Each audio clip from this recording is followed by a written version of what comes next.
For decades, we've thought the horse slaughter pipeline was about the horses shipping to Mexico or Canada for slaughter. What we've learned is shocking. The horse slaughter pipeline is being used by a vast network of criminals to smuggle drugs, humans, sex trafficking, the list goes on. We've conducted a long investigation that put puzzle pieces together of the shocking reality of what's really happening within the horse slaughter pipeline.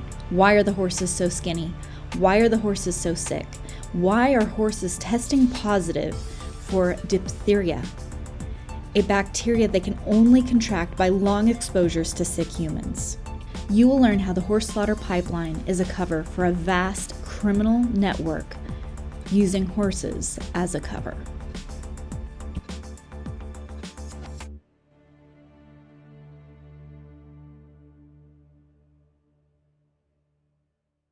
The reality of the horse slaughter pipeline, it's drug smuggling, human trafficking, sex trafficking, zoonotic diseases, screwworms, illegal horse meat sales, extortion, money laundering, and the list just goes on. Had no idea what was actually happening within the horse slaughter pipeline until recently. I mean, you kind of suspect some things. There's things that just don't make sense, but we've spent the last several years here just diving in to try to figure out what is going on and putting these puzzle pieces together, and it's really horrifying, and it's happening. I mean, Texas is a huge key element for the horse slaughter pipeline. And so about us, we're trying to make change through legislative actions. Horse Plus Legislative Coalition is a 501c4. And so we're not here to, try to really even focus on what's happening to the horses themselves. What we're looking at is what you're going to hear in this presentation is we need to safeguard Texas, the cattle, the equine industries, public health, and within protecting public health in the cattle industry and the equine industry within Texas, it'll be preventing drug smuggling, human trafficking, and hybrid zoonotic diseases. We're looking at creating the SAFE Act for Texas, and that would prevent the pipeline running through Texas of all these horrible things you're about to see.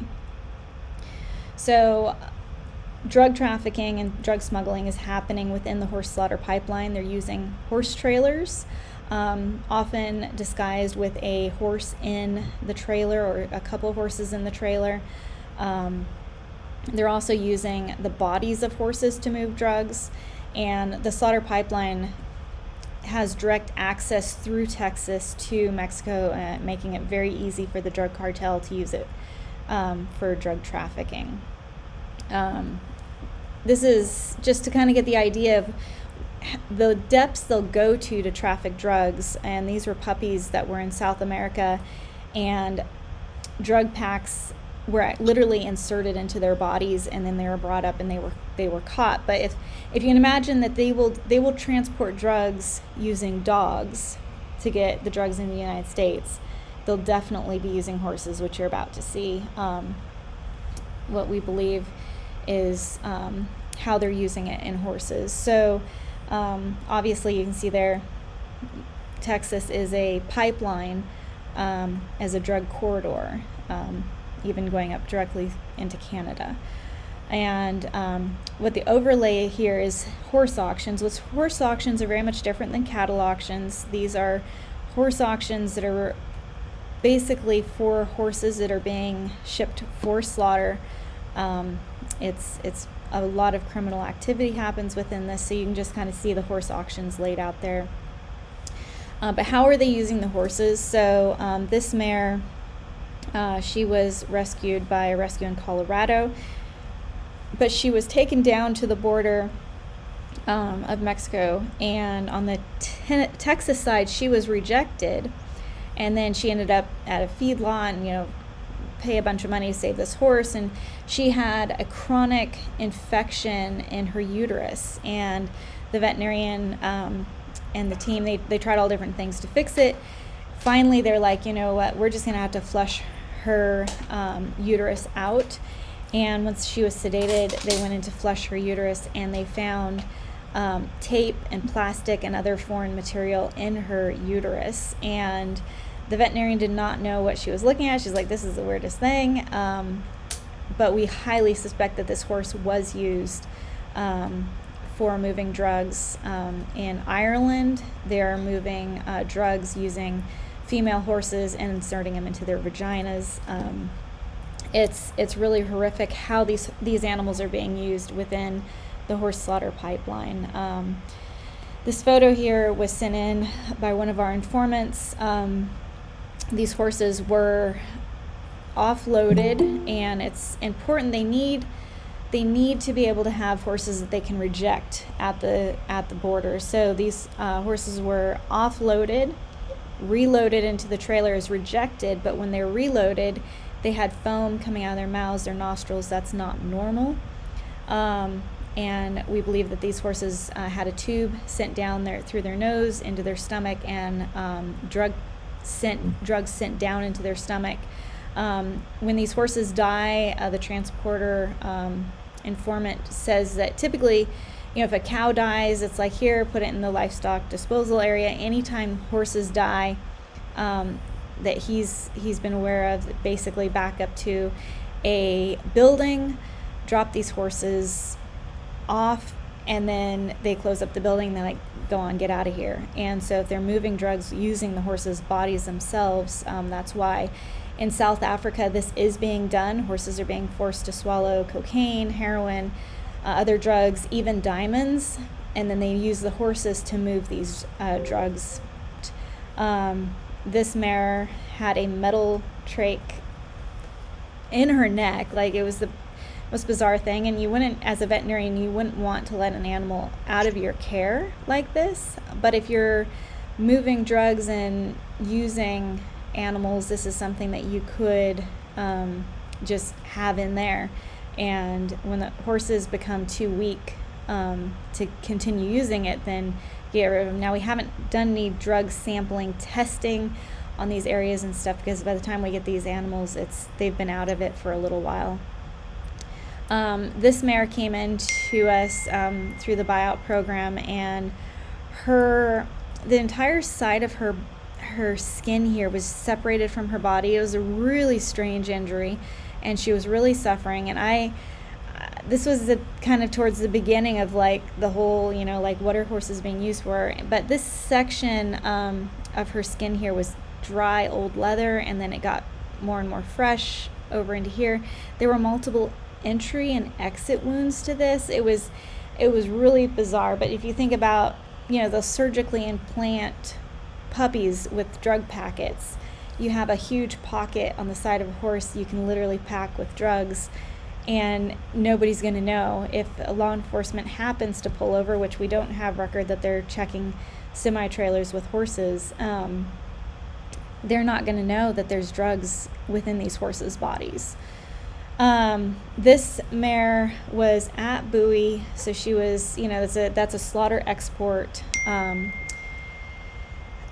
auction, and she was at Bowie in April, and she bounced around through this Coggins paper that we have here. This was pulled in Texas. We were able to document that she went up through Pennsylvania, and then we intercepted her in Tennessee, and she lost a lot of weight and everything during that time, which I was like, that's so weird that she'd be down there at a slaughter export auction, and then she's Pennsylvania, West Virginia, and here in Tennessee.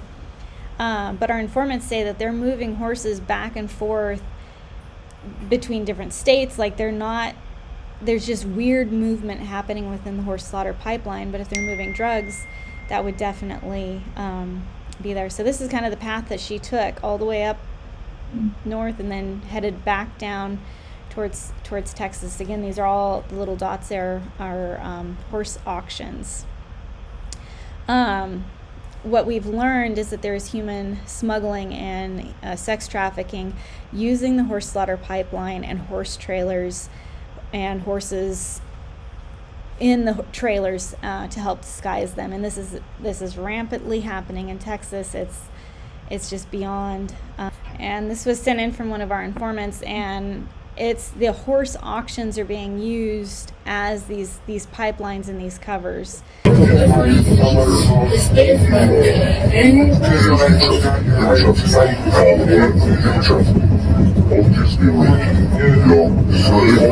there's so much human trafficking in stock, I wonder if they're using them for that.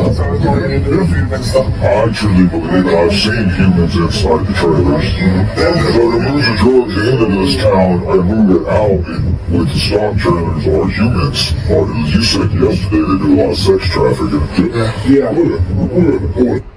So what they'll do is they'll bring people up from the border because they have direct access to the border, and then once they get them to like one of these kill pens or feedlots or a drop lot, then they'll disperse the people into regular horse trailers and stock trailers, and also drugs. This is super crazy. I got a horse trailer here with UDA. Send me Border Patrol.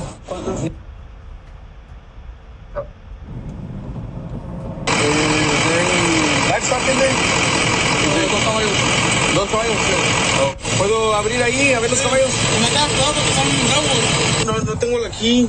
No. ¿Se abre?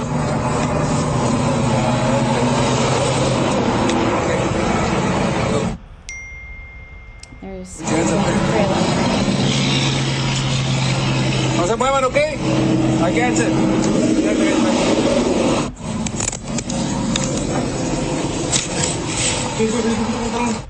Hey, clear the radio. 3 David 304. I got a horse trailer here with UDA. Send me Border Patrol. ID only. ¿Necesitan agua? Caliente. Sí.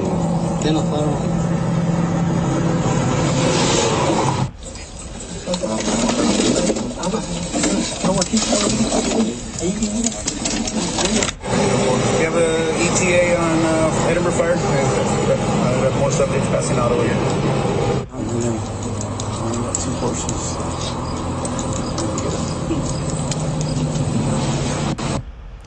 And prior to us getting access to these videos and everything that are showing people within the horse trailers, we had horses testing positive for diphtheria, and we couldn't figure out how these horses were testing positive for diphtheria in a strain that could only be passed on by long exposures to humans. But as you just saw in this video, you have horses and humans in the same trailer, and this is how they're getting these diseases. The next one is someone that's going to an auction, and this is showing how the auctions are very much tied into this. The horse auctions, our informants say that they see a lot of young girls at the auctions with men that are more controlling over them. Like, doesn't seem like a family or father situation, but they're moving people throughout the United States using horse auctions. But Texas, all roads lead to Texas, and this one is in Texas as well. But the driver was from Oklahoma, so you literally have criminals coming into Texas to participate in these illegal activities. So if you're gonna go to the auction, you've got 2 ponies and 6 cattle. And I'm like, who do it belong to? He's like, my father-in-law. I asked him where his address was, and I remember. Doesn't know.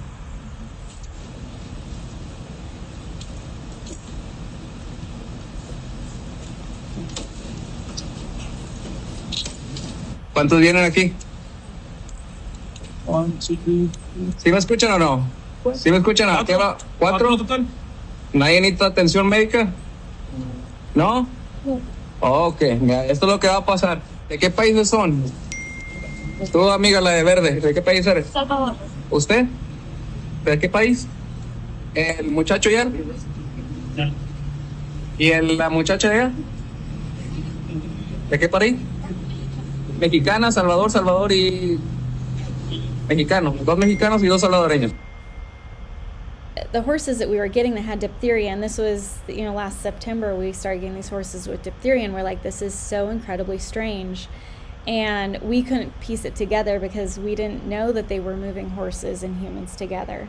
And so September of last year, we got a horse that was wild, unhandled, and she tested positive for diphtheria, and we just couldn't figure it out. And then when Dr. Lydia's like, this is a strain of bacteria that is only from horses that have long exposures to a sick human, I'm like, this is really strange, because you'd literally have to put this horse in a chute and stand there coughing on her for hours. But now that we know that horses and humans are being transported together, you can have sick people on one side of the cut gate in a trailer, and horses, wild horses, right on the other side even, and you can be coughing on them, and that's how these horses are getting sick. So that's how our organization got pulled into, like, really how are these horses getting diphtheria, and diving down and finding out that the sex trafficking, human smuggling is using the horse slaughter pipeline. And so these are all horses over the last year that have tested positive for diphtheria. So every one of these horses, in order to get diphtheria and the strain of diphtheria they had to have long exposures to sick humans. And a number of these horses here were completely unhandled wild horses. There's only 4 of them here that you could actually handle.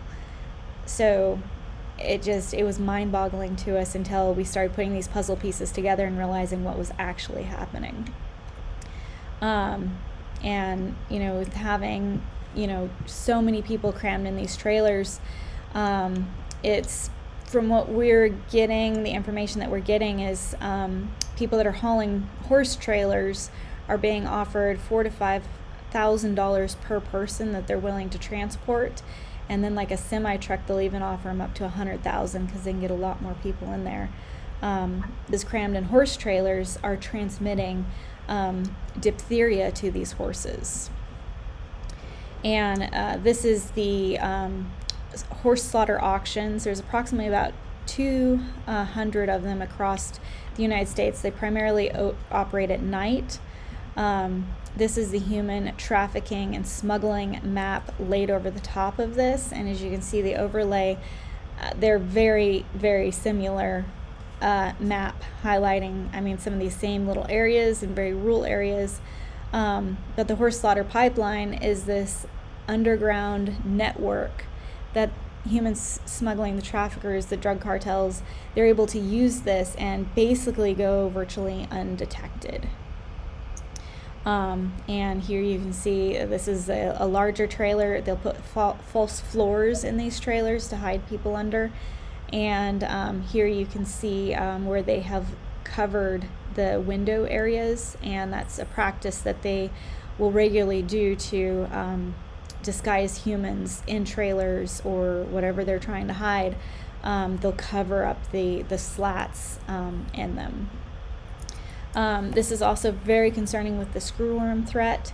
You have people getting moved with horses, and a number of these horses have open injuries. And the people are coming from, South America, Central America. Screwworms are prevalent. Diphtheria is also in the same region. So we know we have people coming up that have diphtheria, and that's the horses are testing positive for that. But you also have them traveling in those same areas with screwworms, which is a huge threat.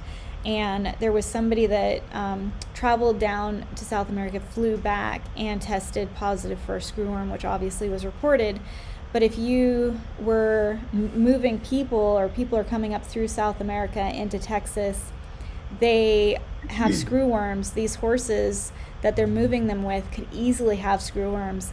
And if any of these kill buyers find a horse that has a screwworm, they're just going to shoot, shut up, and not say anything, because these horses, I very suspect, it wouldn't surprise me at all if there's screwworms in the slaughter pipeline, the horse slaughter pipeline, because if we're getting people with diphtheria, we know that's sick. And if somebody can just travel down there and fly back and bring screwworms back into the United States, migrants coming up from South America and illegal people coming into the United States, traveling with horses that have open wounds, this is a nightmare of disasters. And this was the first confirmed case of screwworms in August from someone traveling and bringing it into the United States. But you have all these undocumented people being moved with horses, and this is a very, very serious situation.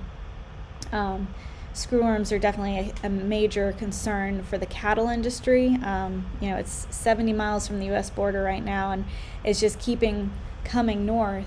But, potentially within the horse slaughter pipeline, it could be here. They're never going to take a horse that has screwworms to an auction, a rescue. They're going to keep them, basically they'd shoot them, shovel, and shut up. They would not, they wouldn't have these out there. But zoonotic diseases are something we're finding prevalent within the horse slaughter pipeline, and it is really, really scary. This is a pony at the Cleburne auction, super, super sick.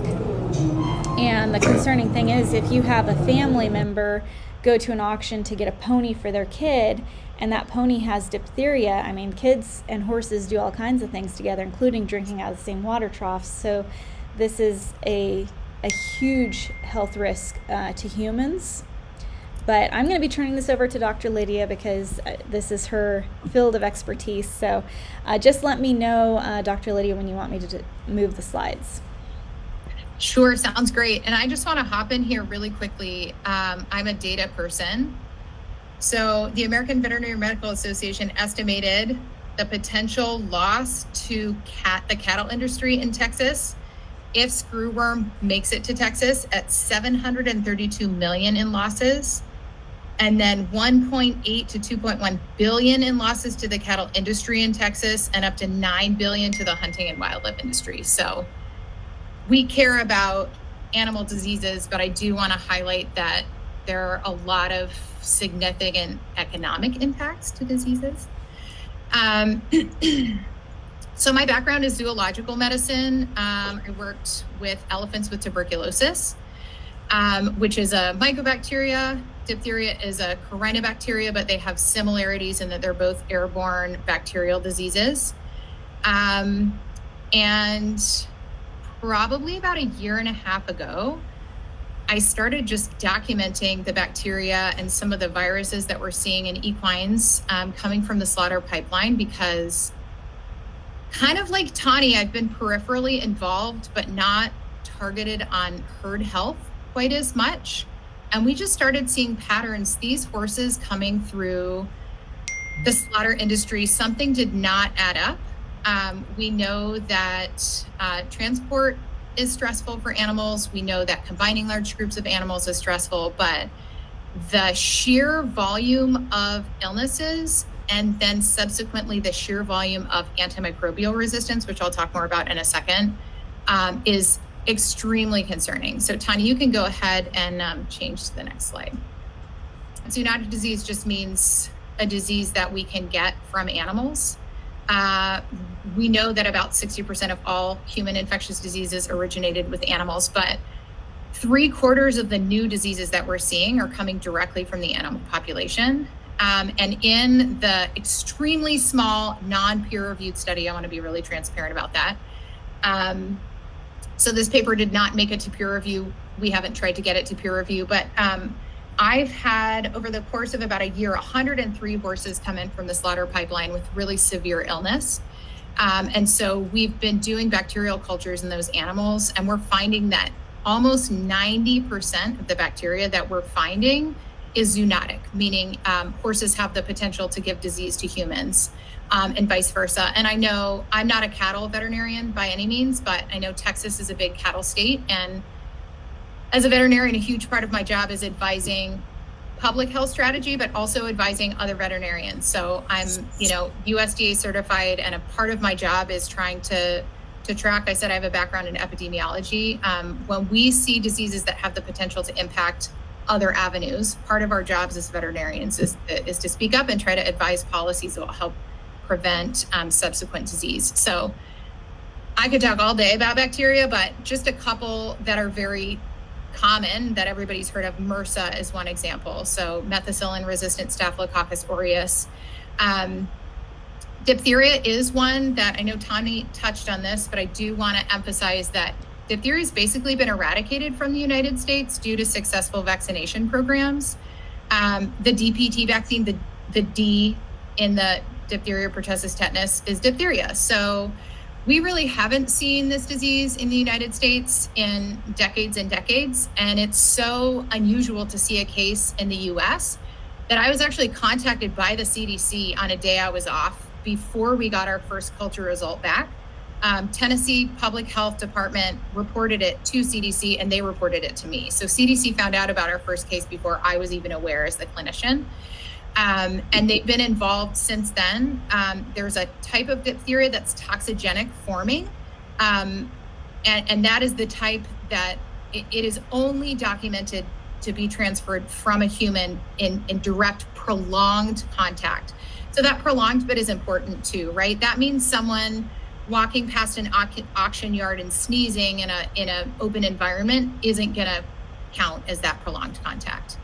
And Tani, you can go ahead and go on. And if anybody's interested in these stats, again, this is not peer review data. This is my personal case report.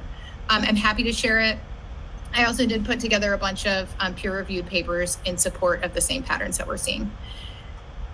So this one is one that's really, really concerning to me as a clinician and also as a parent and a citizen of the world. Antimicrobial resistance is a big deal. If you're a human being, you should care about AMR. 5 million human deaths. The last cumulative data that I could find was all the way back from 2019. There is no accountability for using antibiotics and other antimicrobials in horses. And the reason for that is that horses aren't purpose-bred to be consumed the way cattle or pigs are. So we at Horse Plus are especially concerned about equines because their impacts to public health are far greater than current practices in the porcine or cattle industry, because there are rules to govern what we can and can't use drug-wise in those animal bodies. There's no rules with horses. And in a lot of cases, lay people can get their hands on antibiotics that they're giving to horses. So my data for percentage of antimicrobial resistance was 89%. 88%. And then when you broke that down, 10% were only resistant to one drug. 33% were multi-drug resistant, so that's 2 or more drugs. And then 56% were extreme drug resistant. So that is recognized by CDC as an emerging public health risk, that those are those superbugs that we just don't have drugs that can treat them.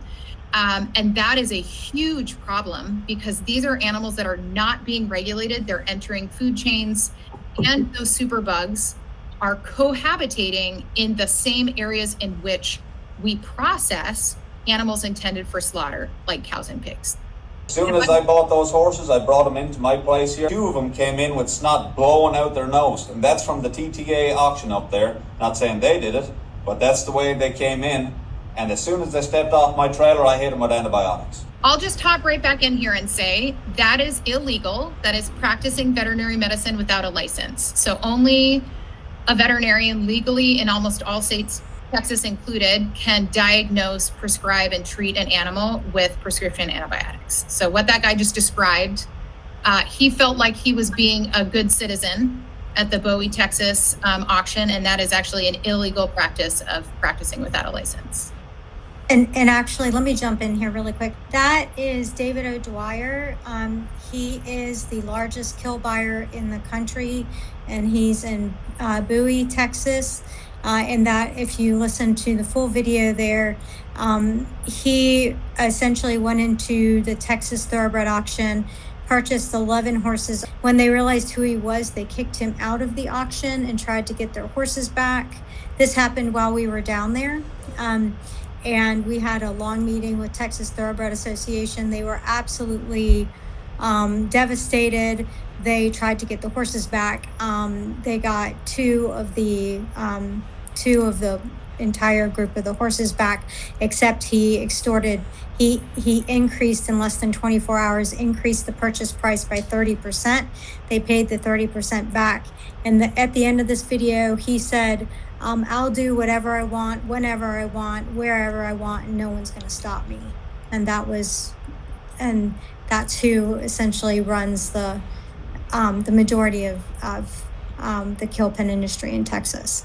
So you can continue.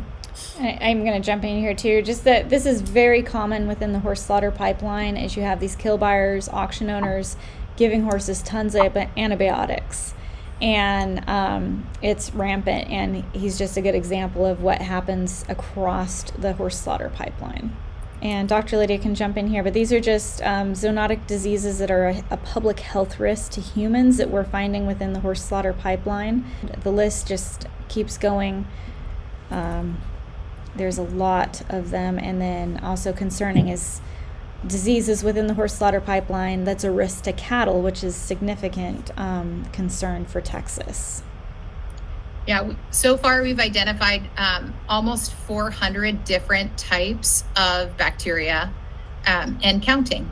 And that's not addressing viral disease, fungal disease, or parasitic disease. So there's a lot more to determine. Just to summarize, it's good citizenship, and it's also critically important that human health personnel, animal health personnel, and citizens use good awareness. We are rapidly increasing the global risk of not having antibiotics or antiparasitics that we can use to treat common problems.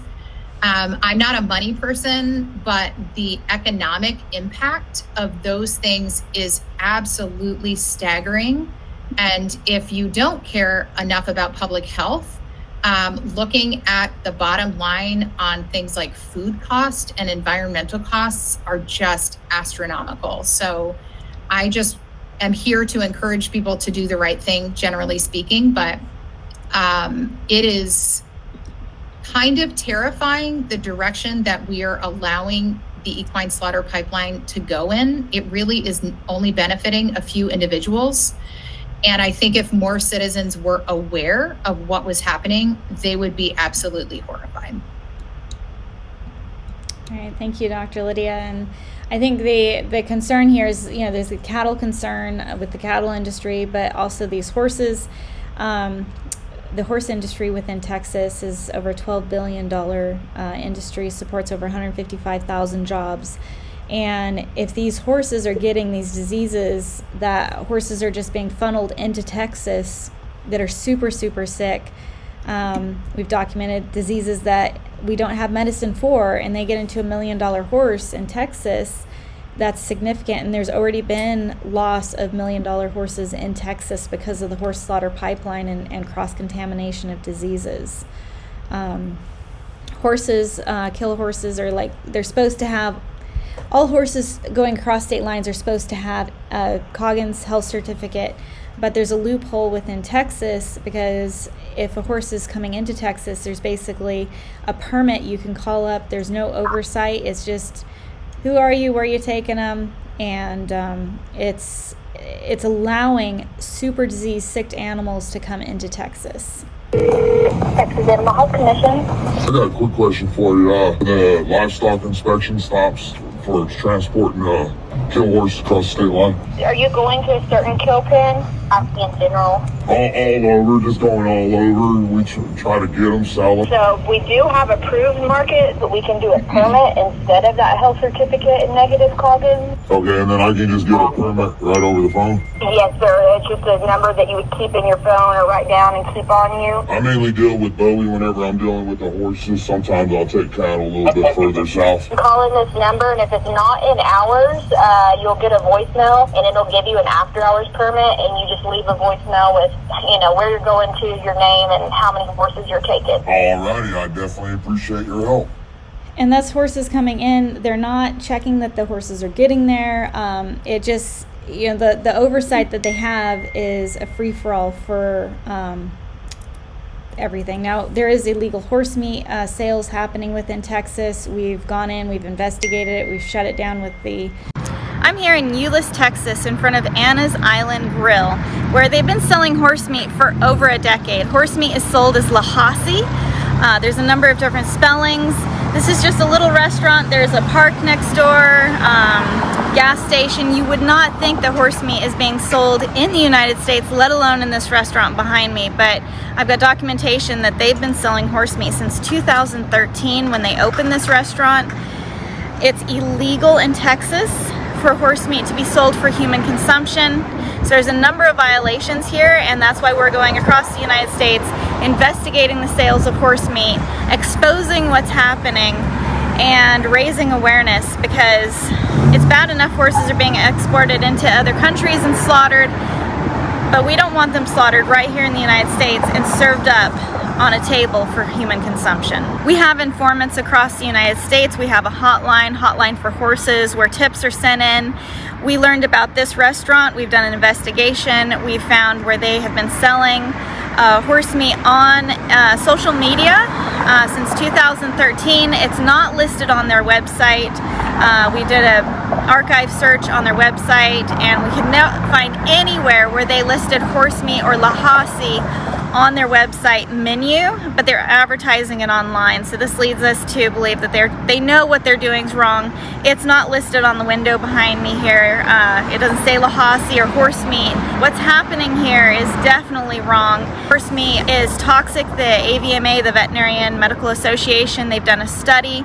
Horses are not raised for human consumption, and they're given drugs that are not intended for animals for human consumption. So you have a lot of different issues with horse meat, that, you know, these horses are given drugs by veterinarians to make them comfortable, and then we have people butchering them literally in the United States and serving them up at restaurants. This is a human health concern. We're finding a ton of zoonotic diseases within horses, including diphtheria. This is a very critical situation, and it definitely needs your attention. Health department, we got that taken care of. There is illegal horse meat butchering happening within Texas. When you have, let me see, I think a slide jumped, but when you have cattle that are selling for almost $2,000 a head versus horses selling for $650, you can have black market butchers coming in, purchasing horses and mixing the meat. This is one of the meat samples we got that was sold for human consumption, mixed with cattle. So this is going to affect the cattle industry, and also a huge human health risk, because horses are given a lot of drugs that are not intended for animals for human consumption. Texan Hossie steak subs are being sold in Texas.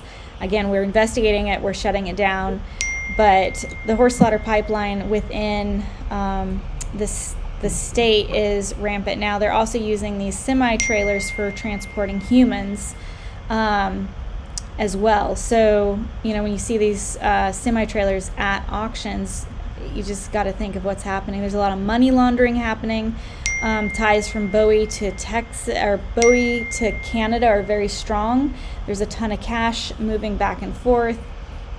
There's also extortion happening, and you know, shipping on Tuesday, send money. A lot of these are personal Venmo accounts, PayPal accounts, and if it's shipped in this many days, or that's going to be it, and these horses are going to be killed, and they get a ton of money off of people with the deadline is Tuesday, and you've got to save this horse. All right, well, that concludes this presentation. I hope you found it interesting. I hope you take the time to take this very seriously. At Horse Plus Humane Society, we've been diving in and putting the puzzle pieces together, and during this investigation, there was a lot of behind the scenes going on where, you know, I had to fly off places. I had to dive into places I just never wanted to be. I had to go undercover, and we weren't able to fundraise or talk about what we were doing during this time of investigations. And as you can see, we're putting the puzzle pieces together like you've never heard before, and we will be ending horse slaughter. And I just ask that you will please donate. There's a donation link in the description of this video. Help us. This was a very costly investigation for us to do. And we were also rescuing horses during this time in this investigation, horses that we were never able to publicly talk about. We just slowly brought them in through our organization or transferred to another organization so they'd be safe. But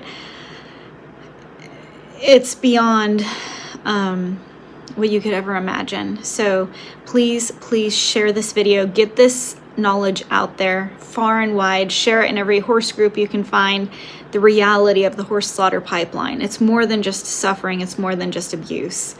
It's beyond anything you could ever imagine. So thank you for watching this, and please do what you can to educate, because this has got to stop. The horse slaughter pipeline has got to end, and together we can make that happen. But call your representative, tell them what's happening within the horse slaughter pipeline, tell them to support the SAFE Act. A lot of people wonder, what can they do besides donating? Well, number one, we need donations. During this investigation, our donations, because we couldn't say what we were doing, and like some of the horses we were rescuing were utterly heartbreaking, but they were being used by this criminal organization, and we were just getting them through the buyout, and such broken down horses. It just rips my heart out thinking about each and every one of them. But what you can do to help is definitely donate. But if you can't donate, call your representative. The number is 202-224-3121. Call your representative, tell them to support the SAFE Act, tell them what's happening within the horse slaughter pipeline. Send this video to your representative, and we need to be educating, we need to be fighting for horses, and we can't do this alone. Like, we may have put a ton of legwork and undercover work and me going undercover and everything else during this time, but the information is here. Now I'm asking you, as a horse lover, as someone who's trying to do what you can to help horses. You might not have your boots on the ground, but you can email this video to everyone. You can send it to your representatives. You can post it in horse groups. Get the information out there. I just beg you, please share this video.